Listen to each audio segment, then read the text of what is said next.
YCP శ్రేణులు ఒక్కటిగా నిలబడటం వల్లే సీఎం చంద్రబాబు మెడలు వంచక తప్పలేదని ఏపీ మాజీ సీఎం వైఎస్ జగన్ అంటున్నారు. విశాఖ స్థానిక సంస్థల ఎమ్మెల్సీ నేపథ్యంలో యలమంచిలి, భీమిలి నియోజకవర్గాల ఎంపీటీసీ, జెడ్పీటీసీలతో, కౌన్సిలర్లతో ఆయన సమావేశమయ్యారు. పార్టీకి చెందిన స్థానిక సంస్థల ప్రతినిధులు ఒక్కటిగా ఉన్నారు కాబట్టి చంద్రబాబు వెనక్కి తగ్గారన్నారు. సంఖ్యాబలం లేనప్పుడు చంద్రబాబు పోటీ పెడతామనటం తప్పన్నారు. పార్టీ నేతలంతా ఒక్కటిగా నిలబడటం వల్లే ఈ విజయం సాధ్యమైందని జగన్ అన్నారు. ఈరోజు యలమంచిలి నియోజకవర్గానికి సంబంధించి ఎంపీటీసీలు, జెడ్పీటీసీలు, కౌన్సిలర్లు మిమ్మల్ని అందరినీ కూడా ఇక్కడికి ఆహ్వానించడానికి ప్రధానమైన కారణం ఏమిటో మీ అందరికీ బహుశా తెలిసే ఉంటుంటుంది.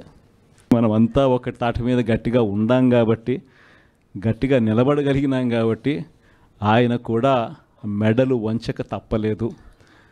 ఈరోజు మెడలు వంచక తప్పలేదు. ధర్మం, న్యాయం ఈరోజు గెలిచింది. మామూలుగా అయితే పోటీ పెట్టకూడదు. మనకు 600 చిల్లర ఓట్లు ఉన్నప్పుడు, వాళ్ళకు 200 చిల్లర ఓట్లు ఉన్నప్పుడు అసలు పోటీ పెట్టాలని ఆలోచన చేయడమే దుర్మార్గం. ఆలోచన చేయడమే ధర్మం కాదు, ఆలోచన చేయడమే ఒక అన్యాయం. ఎందుకనంటే నీకు సంఖ్యాబలం లేనప్పుడు నువ్వు ఎందుకు పోటీ పెడతా ఉండవు? అంటే మేము కొనేదానికోసమే కదా, ప్రలోభాలు పెట్టేదానికోసమే కదా, మన తప్పు కదా. అలా చేయడమే ధర్మం కాదు.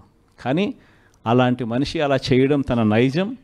ఆ మనిషి తన అదే మాదిరిగానే చేసినా కూడా వైఎస్ఆర్ కాంగ్రెస్ పార్టీ కార్యకర్తలందరూ కూడా, నాయకులందరూ కూడా ఒక తాటి మీద గట్టిగా విలువలకు, విశ్వసనీయతకు గట్టిగా నిలబడ్డారు కాబట్టి ఆయన తల వంచక తప్పలేదు.